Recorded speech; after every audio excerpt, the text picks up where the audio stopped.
Our reading today comes from the first book of the Kings, chapter 19.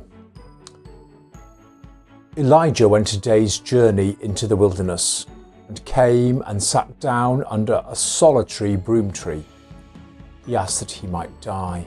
It is enough. Now, O Lord, take away my life, for I am no better than any of my ancestors.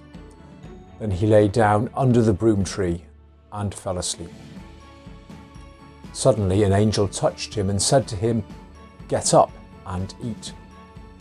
He looked, and there at his head was a cake baked on hot stones and a jar of water. He ate and drank and lay down again. The angel of the Lord came a second time, touched him and said, "Get up and eat, otherwise the journey will be too much for you." He got up and ate and drank. Then he went in the strength of that food for 40 days and 40 nights to Horeb, the Mount of God.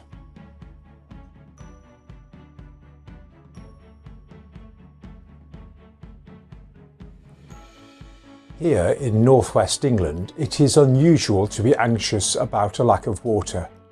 We suffer from the opposite sometimes. Flooding, drowned crops, soaked flocks. Probably we have all ever had that experience of being surprised by too much heat, of feeling our energy drain through our feet, of an overwhelming sense of exhaustion. If you can recall one of these moments, then you're touching base with Elijah's experience. Almost. The difference is that we do not usually have a somewhat angry king and his petulant spouse on our tail, chasing us across the desert for daring to speak truth to power. Last week we noted that the story of the manna in the wilderness was a story about God meeting the basic needs of the Hebrews. These needs, the need for food, for carbohydrates, to sit with other people, to pause in the journey, to replenish not just the stomach, but also the need to reconnect with the rest of the anxious fleeing tribe, took the form of a spatchcock bird and some basic ration.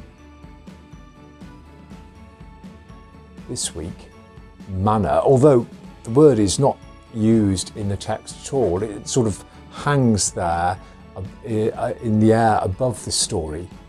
Elijah's basic requirement takes the form of flatbread and spring water. In another time and place, that combination would come at a surprising cost.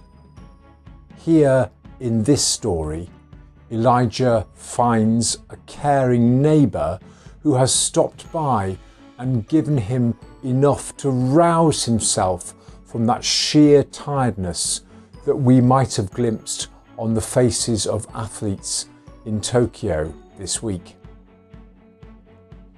What is powerful in this story is that the neighbour returns, observes that one portion was not sufficient, and refills the plate and the jug.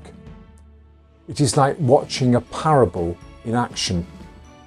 Jesus talks about walking the extra mile, and we see this in the tender concern that the task ahead needs appropriate resourcing.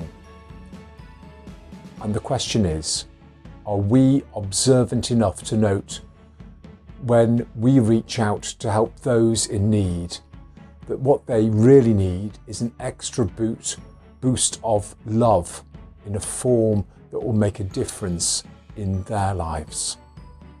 May we this week have the wisdom and the insight and the perception to see what people need and to offer it in superabundance.